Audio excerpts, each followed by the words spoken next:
Welcome to this podcast series on Turkish grammar. If you are learning Turkish, you have probably seen many lists of rules. A1 rules, A2 rules, maybe even rules you didn't ask for. This series is not about listing those rules. Instead, we'll look at what makes Turkish Turkish.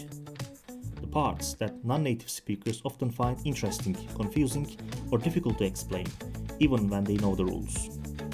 We will focus less on rules and more on meaning, function, and how Turkish actually works.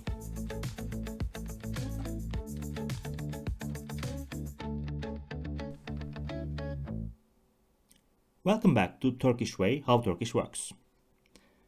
In this episode, we will listen to how Turkish sounds and how those sounds want to stay together. In Turkish, sounds don't like being alone. They look for familiarity, they look for balance.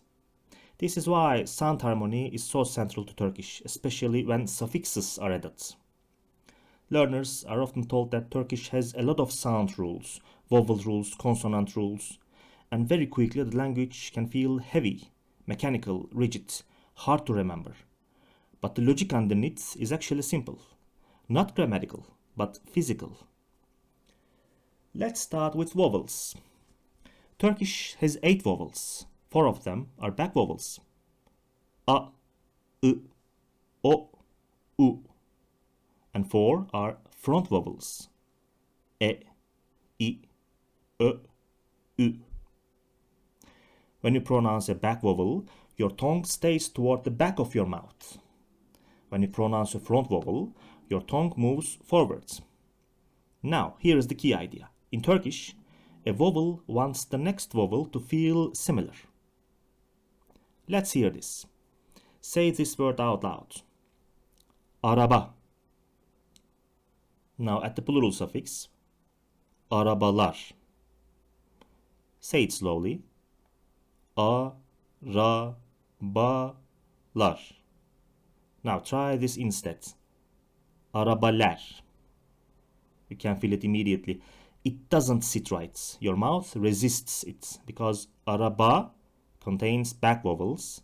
The suffix vowel also wants to be back. That is why the ler suffix sounds unnatural in arabalar. Now try a front vowel word. Say kedi. At the plural, kediler. Say it slowly. Kediler. But now try kedilar. Again, your mouth pushes back because kedi contains front vowels. The suffix follows with front vowel. This is not about memorizing charts. It's about continuity. Your mouth wants to stay in the same place. Turkish prefers not to jump abruptly from back to front or from front to back. That is why suffix vowels change. Not because Turkish is complicated, but because Turkish is consistent. Now, let's move to consonants. Here, the key difference is between voiced and unvoiced consonants. Some consonants vibrate when you say them. Your vocal cords vibrate. Some consonants don't. Turkish listens to this difference. When a suffix is added, if the final consonant of the word is voiced, the suffix continues with a voiced consonant. If the final consonant is unvoiced, the suffix follows with an unvoiced one. Let's feel this physically. Place your fingers gently on your throat, right where your vocal cords are. Now say these pairs slowly. Be, pe, de, te, ge, ke. With be, de, ge, you feel vibration. But with pe, te, ke, you don't. Now let's hear this in real words. Say balık. Now at the suffix balıkçı. Say it slowly. Balıkçı. But now try this. Balıkçı. You can feel the tension.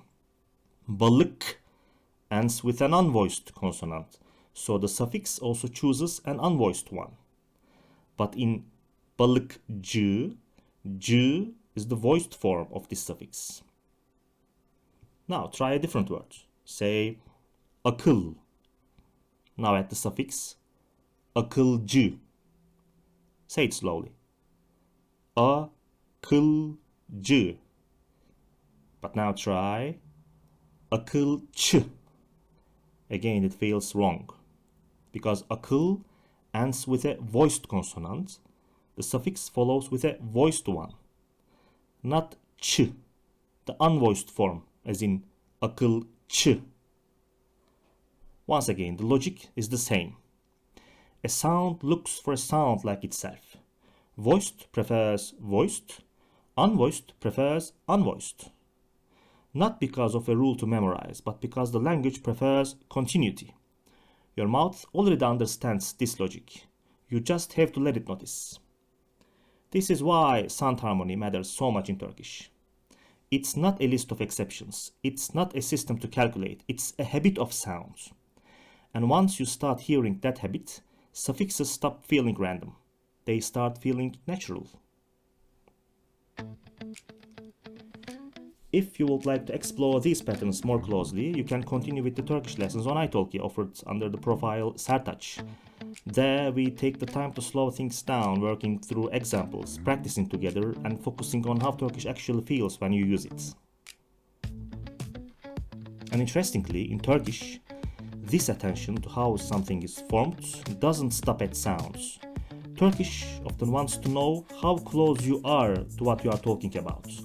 Not only in pronunciation, but in meaning.